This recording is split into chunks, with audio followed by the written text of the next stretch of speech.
Good morning, everybody. Oki, Dadanastada, Ambawastich, and Tansei. Welcome to the continuation of the public hearing that started on April the 22nd. Madam Clerk, could we do a roll call, please? Thank you, Mayor. On the roll, Councillor Corral. I'm here. Councillor Chabot. Present. Councillor Chu.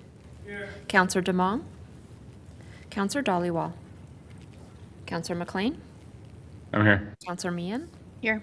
Councillor Penner. Here. Councillor Pootmans. Here. Councillor Sharp. I'm here. Councillor Spencer. Councillor Walcott. I'm here. Councillor Wong. I'm here. Councillor Wyness. And Mayor Gondak.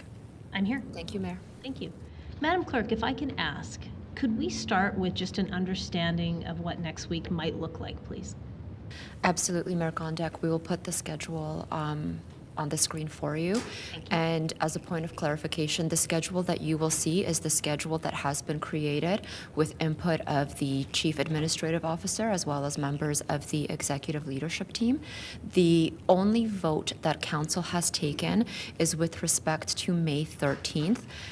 Council took a vote to set members of Council's questions to administrations and moving any motions to Monday, May 24th at May 13th at 11:30.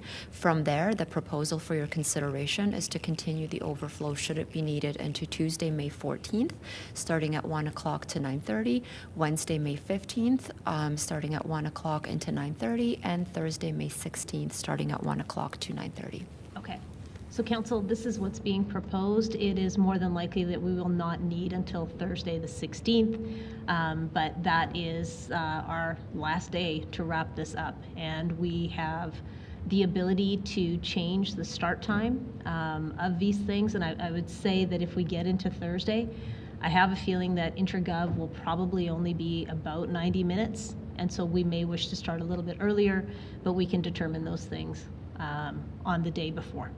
So this is what the schedule potentially will look like for next week. Our goal is to be done sooner than Thursday the 16th, but the 16th for sure. Madam Clerk, will this be posted publicly? Yes, it will. We will issue a public service announcement that this is the proposed schedule for week 4, just like we have been with every week throughout the April 22nd continuation. It will be available later today. Okay, thank you very much. And we don't need to do anything in terms of a motion here. At this point, no. The motion has been taken for Monday the 13th. That motion Council took on May 6th, I believe it was. Everything else is proposed and Council can make decisions starting Monday if needed. Is there a way to put on the screen the motion that we passed on Monday so we can see what we have before us? Absolutely. It's ready for you right there. The first part of that motion was to set time for administration's recap presentation to today, Thursday, May 9th at 9:30, and to recess the April 22nd public hearing meeting of Council following that presentation to Monday, May 13th. And then again, the questions have been set as well as the movement of any motions to May 13th. Okay.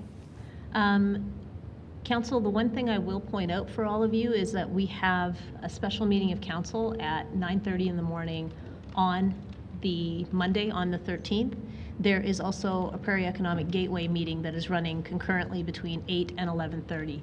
So Councillor Spencer, Councillor Penner, and I may be racing into this meeting to get here for 11:30. So it may be I get here, bang the gavel, and we take a quick recess so we can finish our other meeting. So things are a little bit up in the air depending on how things go, but the goal is to start at 11:30.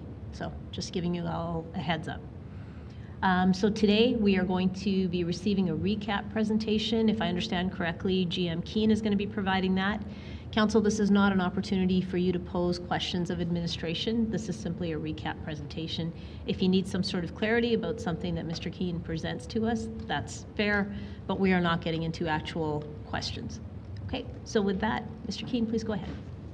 Mayor Gondak and councilors, my name is Tim Keane, General Manager of Planning and Development Services for the City of Calgary. And I will go through this presentation, as I said Monday night, quickly. This will not take a long time. I do have a number of notes to keep me on track here. I am actually speaking, of course, this morning on behalf of a highly skilled and dedicated group of people in planning and development services who genuinely care about this city, its neighborhoods and residents. I think the City of Calgary should be proud of the people that are responsible for the proposal before you and that are handling city planning in the city planning and development, and so many things related to the city's health and resilience in planning and development services. They, as I said, they genuinely care about this city, its neighborhoods, and residents everywhere. You can go to the next slide, I think. Yeah. Regarding the recap, I want to start by saying how greatly we appreciate all the thoughts expressed during these 2+ weeks that we've had in public hearing regarding this zoning bylaw. It's been an impressive couple of weeks, as many have said, the longest public hearing in the city's history. And I don't know how you couldn't be impressed by the variety of opinions and heartfelt ideas and thoughts that were suggested to the city as it relates to this really difficult issue. And we took all of that to heart, like you did, councilors. We sat through that 2 weeks and felt really good about the strength of this community as a result of the number of people that came, 736, 100 hours of discussion. Most of the people that spoke were speaking in opposition to what's before you right now. About just under 70% were in opposition. But it was such an impressive number of people and the variety of ideas that came about during this 2 weeks. We just want to express how much we took that to heart and felt good about all the suggestions that were made, whether they were in support or opposition. So thank you to everybody that participated in this lengthy affair. It's such an important one. Everyone that spoke brought genuine, helpful insight on this important community decision. If you go to the next slide, we've got a list of things that were common themes throughout the process. I'll read them quickly. A lot of discussion about affordable housing, and later on the list you'll see housing affordability and questions about what does each of these terms mean relative to this bylaw, but as well as what's the city seeking to accomplish. Is this the best approach? You know, lots of suggestions for other approaches, or concern about whether this was the best approach. Lots of interest in doing the best here in Calgary as it relates to this tough issue that cities are dealing with. Community character, which was expressed in different ways, but I think was pretty consistently about the unique physical characteristics of neighborhoods in Calgary that run a long history in terms of when they were built, therefore they have different kind of physical characteristics. Concerns about the availability and of electricity and whether we have the capacity to grow in this manner relative to the electricity that's available to us. The way that the community was engaged, lots of discussion about that and whether the engagement with residents of Calgary was sufficient or well done, or whether it could have been better, or whether it was great. But just lots of discussion about how important it is that people in the city are involved in these things, understand them, are prepared to participate in a public hearing, are prepared to help with tough decisions like this one. As I said, housing affordability. I'll come back to this issue of affordable housing and housing affordability in a minute. The impacts of development on individuals, on individual properties, on neighborhoods, on the city as a whole. Again, whether our infrastructure is available to handle the growth that we're anticipating.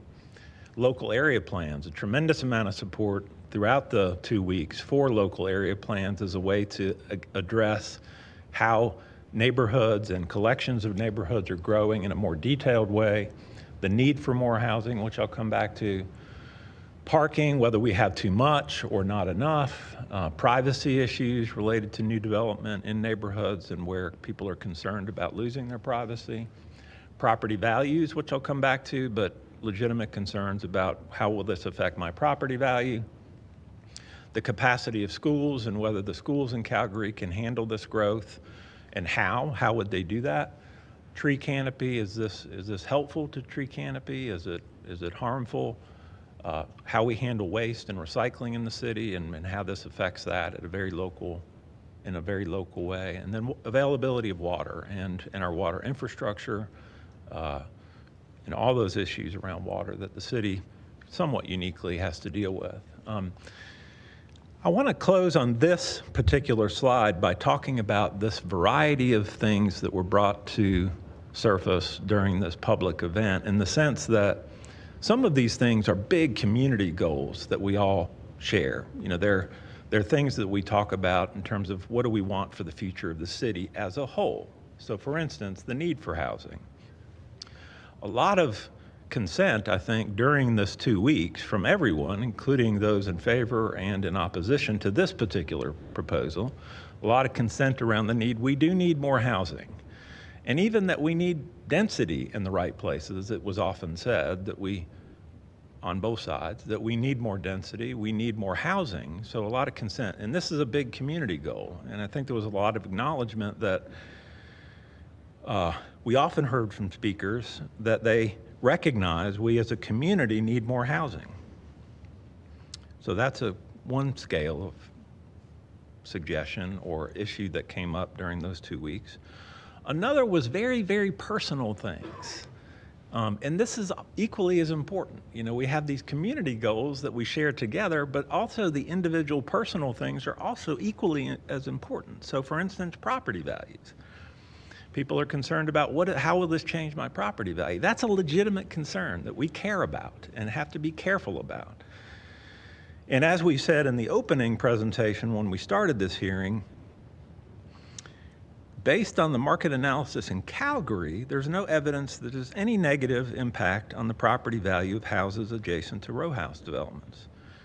Also, there's no evidence in case study research from elsewhere that shows negative impacts on property values from, you know, this kind of development. We're talking about relatively low scale density, other housing choices in a neighborhood setting. The whole intention is that these RCG type houses are fitting in a neighborhood, and therefore there's not no evidence that there's a negative impact on property values, but want to acknowledge that whether it's property values or privacy, these very personal things are as important as these big, that's the thing we have to balance and navigate, is how do we address both? How do we achieve those big community goals, but how do we also address these very personal things that are important that people are happy in the city? Next slide. So, I want to say that I want to speak very briefly to the issue of change and say it this way, that everyone that's participated in this discussion around this new zoning bylaw and this discussion about neighborhoods and zoning and whatnot, everybody that's come to this podium over the last couple weeks really has been advocating for a certain kind of change. You know, and there was a lot of discussion about change, and the reason for that is that we, as you know, as a city and cities are not going to stay the same. There's no such thing as status quo, really, in a city. Whether you like it or not, things are constantly changing. So if you're advocating for a certain way of approaching growth and development, you're advocating for a certain kind of change. Whether you're in support of this particular proposal or against it, you're advocating for change of some kind. And I would argue that we're just used to a certain kind of change. We're comfortable with that, and I'll come back to it in a minute. But we're used to a certain kind of change, which has proven to be very troublesome for cities, and I'll come back to that. The second part about change is that it's notoriously incremental. And it's not just this kind of change. It's not the individual lot change in a neighborhood like we talked about. You know, the RCG thing is lot by lot in neighborhoods. The effect of this would be change that's very incremental, which is true. But any change in a city is incremental. You take a new development on the edge of the city or a big TOD, that's incremental as well. These things don't happen quickly. Nothing in a city happens in a year or two. It all takes, and it's for so many reasons. You know, it's not just because of the zoning and the regulations. It's all that goes into building something, as has been discussed over these 2 weeks. It has to do with how you build things and the process of doing that, how you finance things. Everything associated with getting something built in a city and the complexities of it means that change is incremental of any kind. And it gets frustrating at times how long things take, but this is incremental and that's incremental. It's all incremental. Also, this isn't about one thing, it's really about most things. And what I mean is that certainly this is about more housing choices in the city so that we've got a greater choice of housing available to more people. It is absolutely about that. But it's also about continuing to build a successful transportation system, which means a safe, affordable, enjoyable choices for more people. This is also about that. This is also about growing in a way that's less water and energy consumptive. I'll mention cities over the last 60 years, but we've learned that there's ways to grow that are more consumptive and less consumptive. This way is less consumptive. It's also about vibrant and resilient neighborhoods with amenities nearby. And it's about growing in a way that you and we, all Calgarians, can afford. The thing is that Calgary is growing. I want to go to the next slide, I guess. Calgary's growing. We acknowledge this. We also acknowledge, as most did, I think certainly most during that 2 weeks, acknowledged we need more housing to address this growth. We got to be careful about it and smart about it, but we certainly need more housing to address this growth. This is showing the population growth in the city since 1974. It includes what the population was in 2020, and it's got a projection out to 2028. So you'll see about 200,000 additional people between 2020 and 2028 is the projection. Pretty steady. There are, if you zoom in on this and take a 10-year increment of it, you'll see some periods where we plateaued in population, we grew less, and then we started growing again. But you can see over a longer period of time, it's been a pretty consistent rate of growth in the city of Calgary. In the long run, we expect that to continue. We need more housing. We need more choices for housing of all kinds. We need more detached homes, clearly, big ones and small ones. We need more apartment buildings. We need everything in between. We need all of these choices. And zoning is how we regulate those housing types. The reason we're here debating the zoning bylaw is because for cities, all of them, including Calgary, zoning is the way that we regulate these housing types. We're growing. We need more housing. I think we all agree on that. The way we regulate housing is through zoning. So we are here to talk about allowing more choices in our zoning for the types of housing that we build. The pattern in other cities over the last 60 years has been that we accommodate growth by growing out in pretty extreme ways. I mean, Calgary is a pretty compact city relative to cities.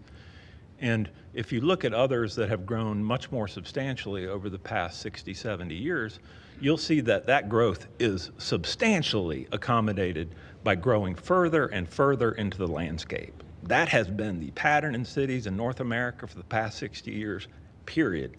And there are some that have been mentioned over these 2 weeks that are the extreme of that example. And Calgary said, that's not for us. Calgary has said multiple times, we're not going to grow in a way that diminishes our existing neighborhoods and destroys nature in the process. Calgary has said that. The municipal development plan says it. And it says we need to be careful. We've got to have 50% of our growth be in new communities at the edge, and we're going to be really careful about those. You know, we're going to consider those and be careful about them and do better versions of those, 50% new communities.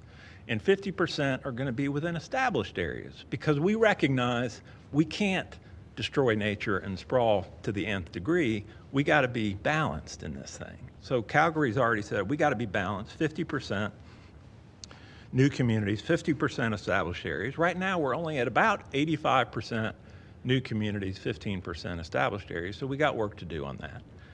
But the good news is that the city council has already decided we need to make investments in these established areas. I'll come back to this, but over a period of 7, 8 years, the council has decided and acknowledged, hey, if we're going to be 50-50, we got to concentrate on making investments in established areas, and I'll come back to that in a minute.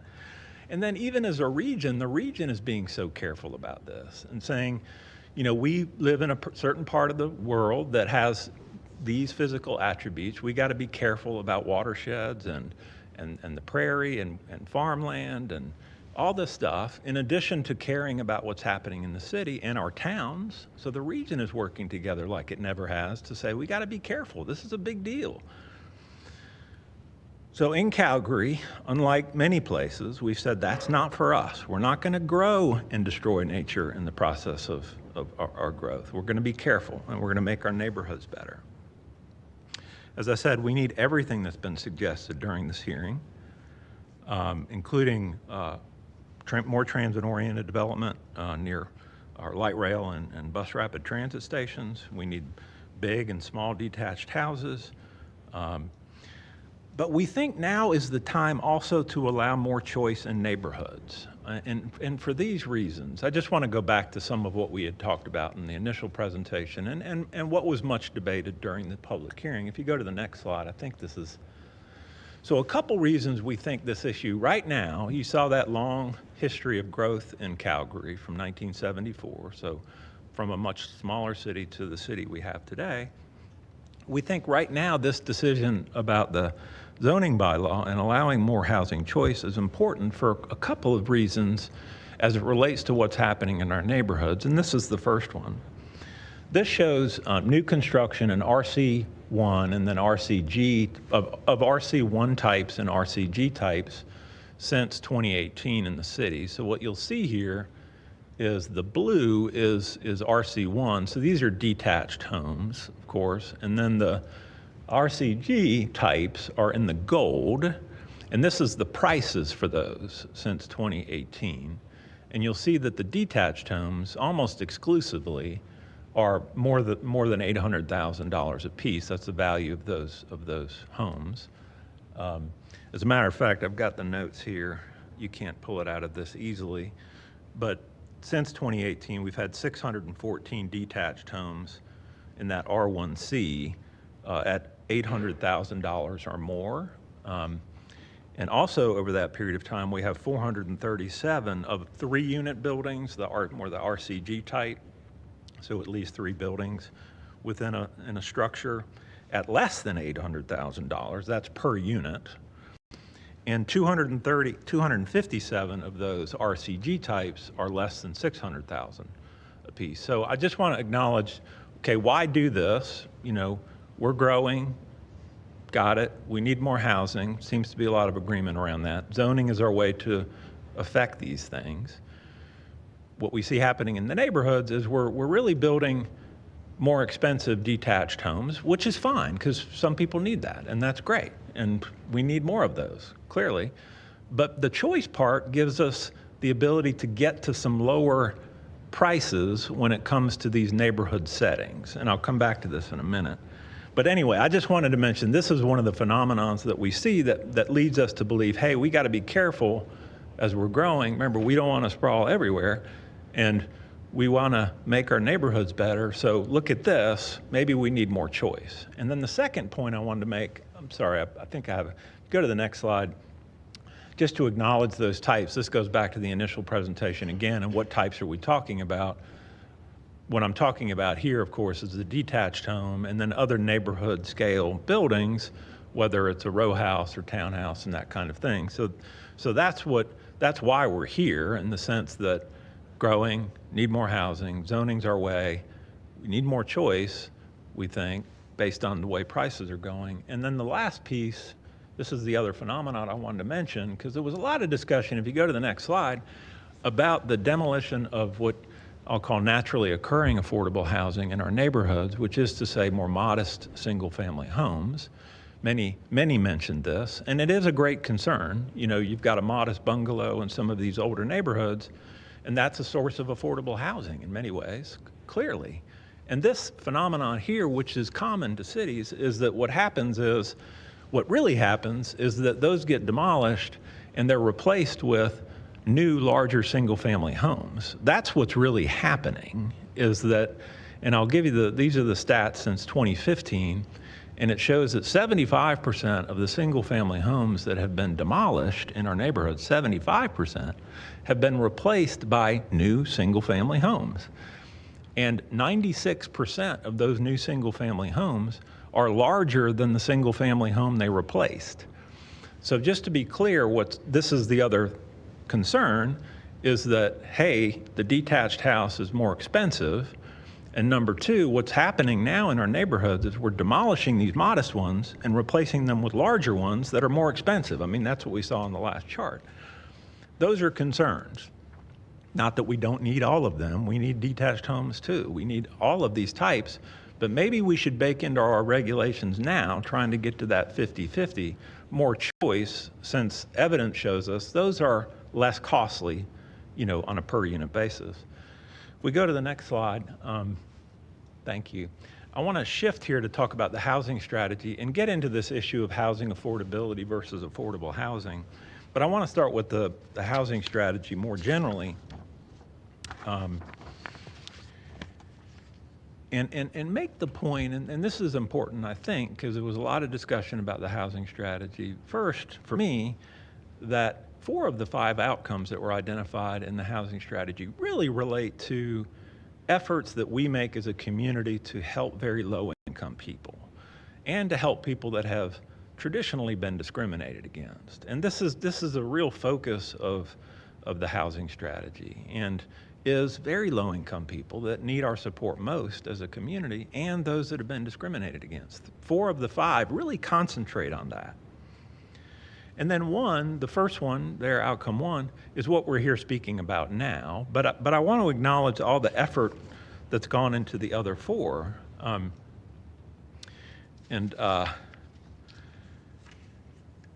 make this note that Home is Here, the City of Calgary's housing strategy, includes, as has been said many times, 98 actions that will help us build more housing of all types. These actions will collectively work to increase the supply of housing, support affordable housing providers to make a positive impact, enable the city's housing subsidiaries to improve service delivery, ensure diverse housing choice to meet the needs of equity-deserving populations and address the affordable housing needs of Indigenous people living in Calgary.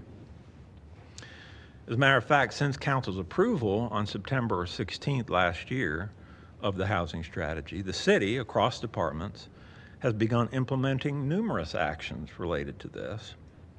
And I wanted just to touch on for a minute, that just because it's mentioned many times, the issue of the use of city property and how important that resource is to this community when it comes to housing.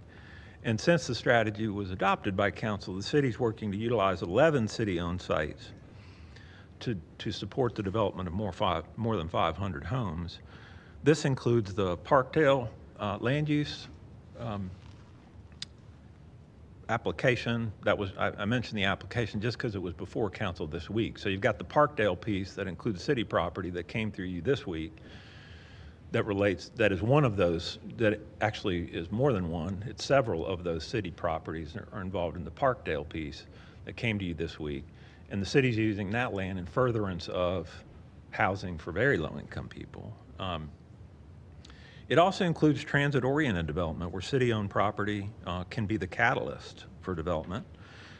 Additionally, we're pursuing other transit-oriented development, as you know, when city land is not a factor, such as the Midtown proposal that was before Council this week. So there's a real concentration on these things, which includes the city properties. Since the strategy was adopted, let's use these 11, for starters, in furtherance of very low-income housing, including Parkdale, but others.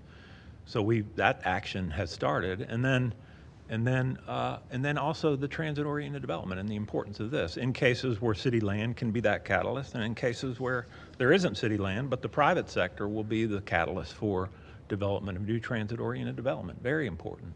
If you go to the next slide, thank you.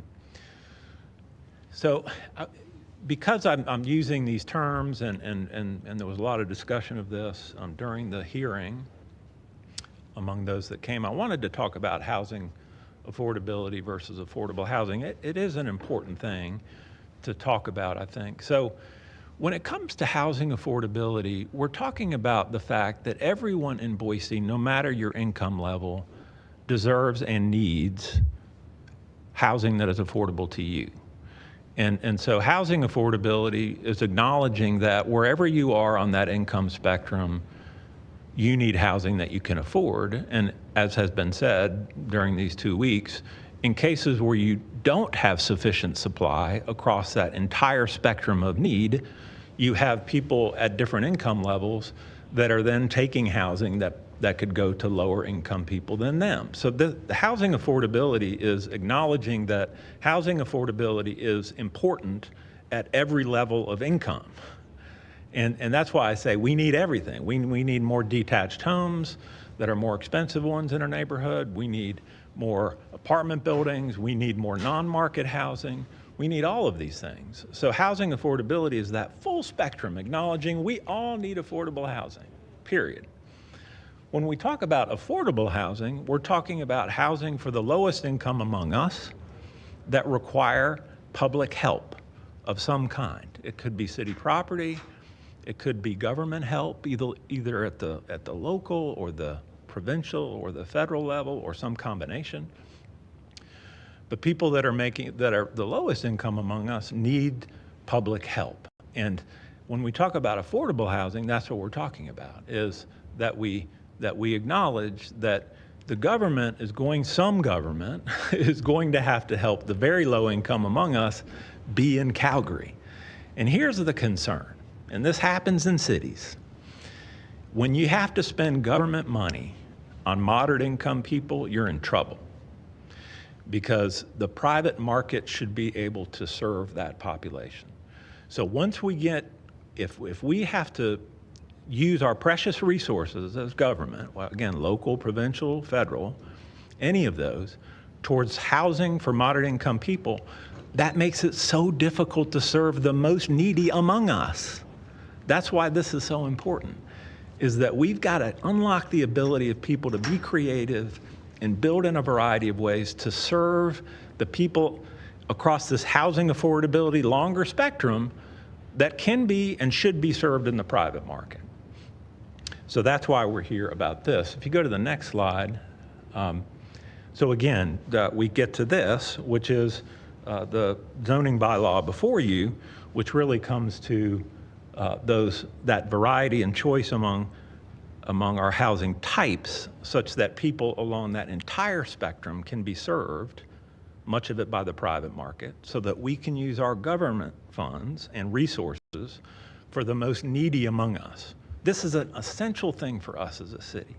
It's so frustrating when you see cities spending public money on moderate income people that, should just be served. It's a headline from the way cities have grown. That's why we think this is just so important. If you go to the next slide, I want to shift to another issue, which was one of the themes among those topics, and I mentioned it in several ways in that list about the recap of the public hearing, and that relates to the capacity for growth in established areas. And I want to start by saying this is a completely understandable and valid concern that's been expressed by Calgarians regarding new and renewed infrastructure in established neighborhoods. What we're talking about is the availability of the things that people in established neighborhoods need in the supply that they need them. So I'm talking about in parks and the utilities that we need for this growth, and the kinds of streets that we want, and things like sidewalks and bike paths, and the ability to live in a neighborhood with the kinds of things that you would expect in a city available to you, like parks and sidewalks and things like this. This is such an important issue that residents of our neighborhoods brought to us time and again. And just to acknowledge this, the importance of it and how much we care about this, a couple things about it. One is back to the municipal development plan, and that is that this additional growth in established areas is the plan. As I said before, and there was a lot of discussion about whether we're planning or not, the city, in this city's case, the city said, we're not going to sprawl. With 50-50, it's important for our neighborhoods to grow and be resilient and revitalize and have a life. And as change happens, which is inevitable, that those neighborhoods are part of that change in a positive way. So the municipal development plan is the plan, which says 50-50, not 85-15. Also, as you all know, in our existing neighborhood, the 86% of our existing neighborhoods, we're below the peak population in our existing neighborhoods. So just to acknowledge that in 86% of our existing neighborhoods, we're below peak population. And then maybe the best news is that City Council specifically has recognized the need to concentrate on established neighborhood investments. In this regard, since 2017, City Council and the city have invested about $260 million in a collection of programs specifically created for these kinds of investments. So $250 million since 2017. City Council made the decision, the city has implemented. It's across a number of programs, I'll mention them, but maybe it gets lost a little bit because it's chopped up into different areas, but they're all towards the same thing, which is better parks in existing neighborhoods, better streets, address our utility issues. So I'll mention these programs. So it's in main streets, established areas, growth and change. Council is very familiar with these. The transit-oriented development investments we're making, not the land, but the actual improvements associated with transit-oriented development, local area plan investments that we've made, a recent program to make investments based on the local area plans, and the 5A network, which has to do with multimodal kinds of investments that we make in established areas. So across all those programs, that's where you're talking about the $250 million investment since 2017, more than that. In addition, the city has an active effort to make proactive investments beyond those programs, just as a part of our general practice, proactive investments on an annual basis in utilities and neighborhoods. And we're piloting, as you know, starting in March of this year, a kind of a responsive way to do that in conjunction with developers as they bring individual properties forward.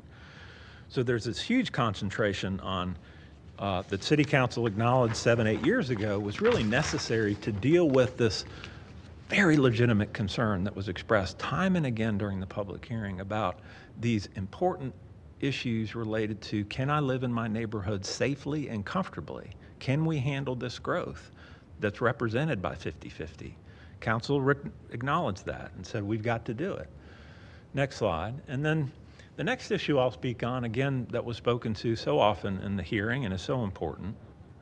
We heard multiple stories about heartfelt concerns regarding the design and development of row houses, townhouses, not to mention suites in our neighborhoods.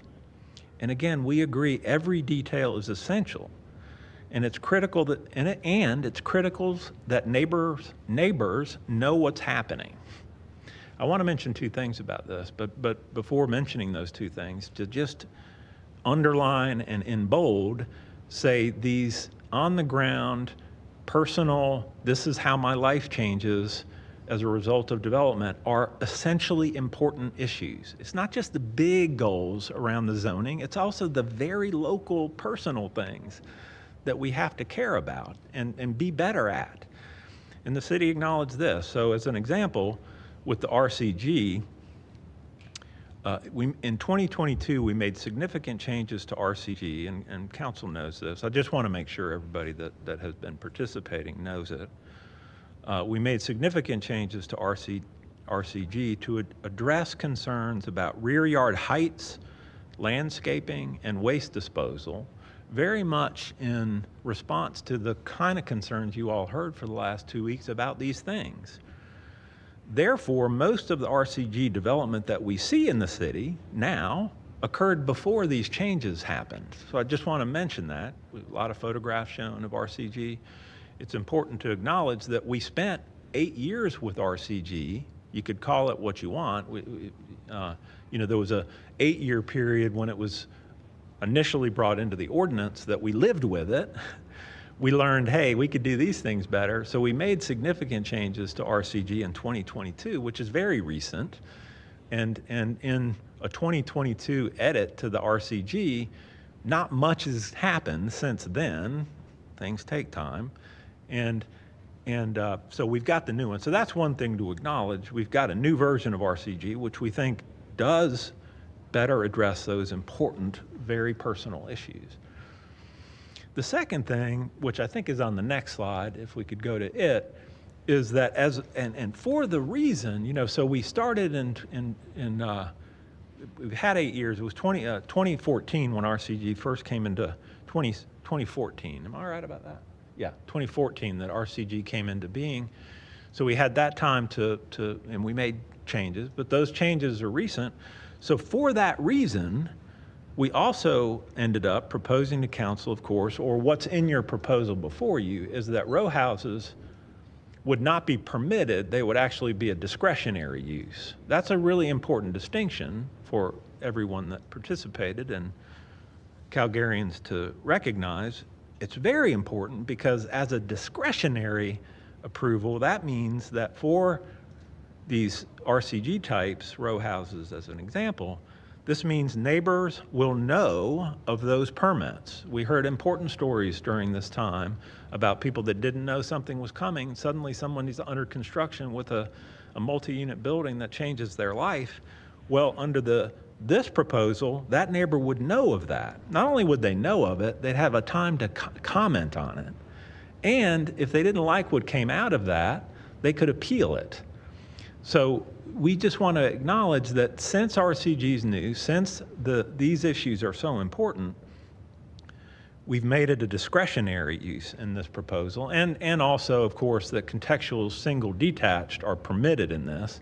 Back to my point, the detached homes are also equally important. We need more detached homes in addition to these, definitely. So in the proposal you have before you, the the detached home is also permitted, the contextual detached.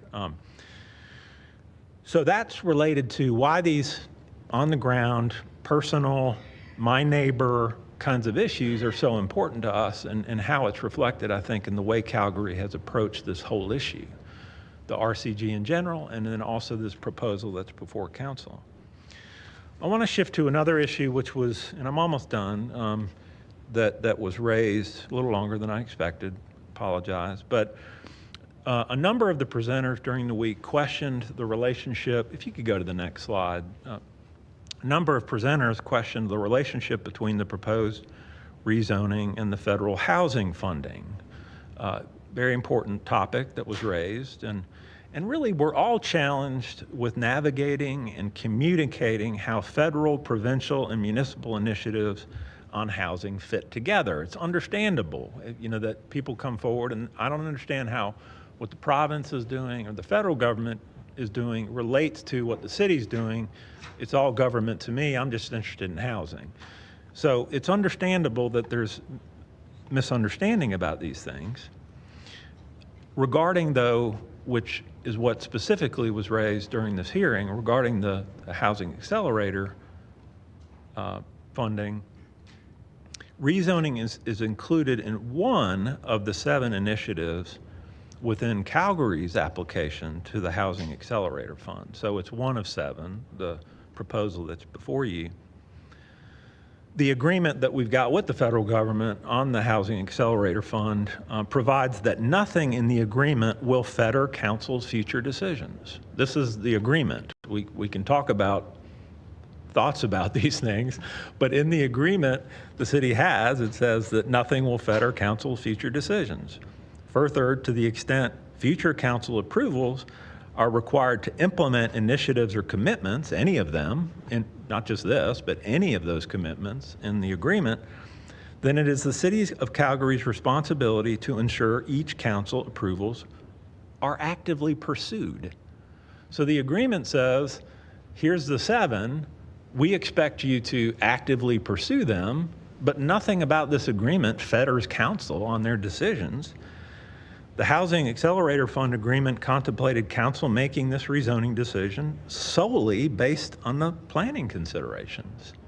We got to actively pursue it, but council's going to make this decision based on all the public comment and the planning considerations that you see warranting whatever decision you make. And regardless of council's rezoning decision, we believe the City of Calgary has fulfilled its responsibilities to actively pursue the rezoning approval. Clearly we have. We have actively pursued this, and therefore we've met our commitment under the Housing Accelerator Fund. That's all that it required. If City Council does not approve the proposed rezoning, the 4th advance of the HAF funding may be impacted This is on our website in case anybody is interested. However, council's decision on the rezoning amendment must be made solely on the basis of relevant planning considerations. So, you know, what's before you is about what's before you, which is the community's thoughts about the new zoning bylaw and how it will affect their neighborhoods, and all of the planning considerations that have been presented to you by not only us, but everyone that's participated. That's what's relevant to this decision, period. And with regard to the agreement we have with the federal government, that acknowledges this, that all we'll do is actively pursue this. We've done that. We've met our obligation, and it's up to you to decide what you do.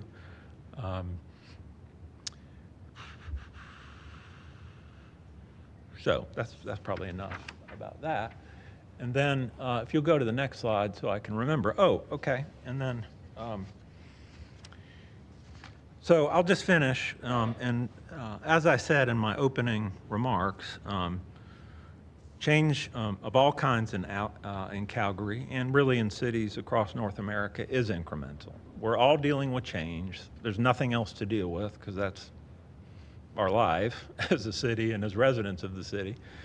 It's incremental of any type. Any suggestion that was made during these 2 weeks is incremental change. It will not happen quickly. It will take time of any kind. The good news is, as a city and community, Calgary has been thinking for years about avoiding the mistakes of other cities that grew rapidly over the past 60 years. In this regard, we have a really good transit system, public transit system. And I'm kind of new here, and I'm impressed by the frequency and the cleanliness, and I know we have issues. There are times when every city has issues related to any issue as it relates to public transportation, whether it's whether people are feeling safe, whether it's performance, whether it's cleanliness, everyone deals with it. But let's acknowledge that a lot of people in this city ride transit. We've got a great transit system to build upon. I think we should be proud of that. Also, we have already started making investments in these established neighborhoods. Thankfully, the foresight of the mayor and city council over the past 7-8 years saw the need 50-50 in the municipal development plan. We better turn our attention to these existing neighborhoods. So not only do we believe we've got to avoid those mistakes of other cities, we're taking action in that regard. Investing in public transit, investing in our existing neighborhoods so they have the basics that people need and the amenities that people need to be great neighborhoods. Continued concentration on these neighborhoods, our existing neighborhoods, will mean that growth makes them more vibrant and renewed. The pattern in the past 60 years has been we keep growing out, which means that established neighborhoods get neglected, all the investment goes out, existing neighborhoods diminish, aren't vibrant and renewed, they're left there, and we concentrate on out. That's not what Calgary did. They said we're going to concentrate in as well as out. This decision on greater housing choice, or greater choice in housing, sorry, is an important one. It, of course, is not everything. It's not at all everything. It's just one thing. But it's a significant step in the right direction, we think, for Calgary right now. And so, Mayor, that is the conclusion of my remarks, and appreciate this. What did it end up being? Almost an hour. I said it was 30 minutes the other night, but I did have 2 more days to work on it, so give me that. So it got a little longer, but thank you for this chance to recap and speak for the staff regarding what has been a really important and healthy, we think, public discussion over the last 2 weeks about such an important decision you have before you. I hope this was helpful, and as you know, staff will be ready on Monday to start answering your questions and getting into the nitty-gritty of where we go with this decision. So thank you, Mayor. Thanks very much for your presentation, and I'm not concerned about the time it took. We spent 12 full days listening to the public. The least we can do is make sure the public understands that you were tuned in and able to respond to their concerns as well as the things that they appreciated about what we're proposing. So with that, I've got a question for you from Councillor Chabot. Yes, thank you. Thank you for the presentation. It's just a question of clarification, specifically on slide number 6. So this slide shows the differential between different typologies, different housing forms. What I don't see in this slide or any of your slides is if there was any kind of assessment done on how much of that built form was built in established communities versus greenfield. Well, this both. would be all established communities. So this is entirely established communities. This is all So established? Yeah. So it's RC1 and RCG. So it's all in those established areas. Okay. Do we have any numbers on the greenfield? Not in this slide. We can get that certainly, Councillor. But this was really speaking to this issue of the established neighborhoods where we're proposing this RCG. Yeah, no, it'd be nice to have a comparative analysis For the to new look at ones how as much well. of the different Yeah. typologies are built in the greenfield as compared to the established. Yeah. Thank you. Thank you. Got a question from Councillor Wong as well. Thank you, Mayor, and thank you, Mr. Keane, for the presentation. Similar to Councilor Chabot, this question here is new construction, RCG, new Correct. construction, RC1s. Do we have an overlay that has existing property in the established community? So in other words, if we take a look at existing bungalows or Right. how's the price effect of this? Well, first, Councillor, let me acknowledge that you're correct. This is all new construction during that period from 2018 to 2023 in those established neighborhoods. So this is all new construction. So essentially what we were concentrating on here with this particular slide is what are we producing now that's new in these neighborhoods? So that's what this was about. And what we see is that we're producing all important housing, but that the detached homes that we're producing now, new ones, are more expensive than the RCGs. And this was acknowledged. You'll remember multiple presentations during the public hearing kind of said, if you're going to be more affordable, you're going to be attached. I didn't include apartment buildings on here, but those would be even more affordable. But Councillor, to your question, what you're asking is, what about the existing properties, right, in these RCG neighborhoods in terms of value? Is that right? Yeah. Over that same period? Because what we've heard, and I don't want to get into debate, but just what we've heard is the existing stock affordability versus new stock affordability. Right. For us, I think it'd be That's a important great to see point. what the contrast is. That's all. And we can dig into that. I will say that's why I included that second data point here, which is demolition of existing modest homes, because to your point, Councillor, that was mentioned so many times. We're losing these more modest single detached. Bungalows was mentioned often. And what we actually see is that in 75% of those cases, they're replaced with another single home that's bigger than the one they replaced. So we're getting more expensive single family. But we'll dig into your question so we have it for next week. I appreciate that. Thank you. And Mayor, these slides I don't believe are on eScribe. I believe they are coming up. Is that correct? I'll clarify it with the clerk, but I think what ends up happening is on each day that we're given a new presentation, you have to open the eScribe for that day, and these will be in there. Is that correct? That's exactly right, Mayor Gondek. So the slides were distributed in the meeting today, which is May 9th. So that is the meeting site where you will find them. We will also post them for the public on the city clerk's agenda page on calgary.ca. And if you wouldn't mind, as you do sometimes, if you could put the eScribe link in the Teams chat, I think it would make it easier for colleagues. Thank you very much. Absolutely. Great. I don't see any other questions of clarification, so thank you very much for the presentation. We are going to adjourn now. We will be back here at recess, not adjourn. Yeah. See what I tried there? We're going to recess until 11:30 on Monday morning, May the 13th. We'll see you all then.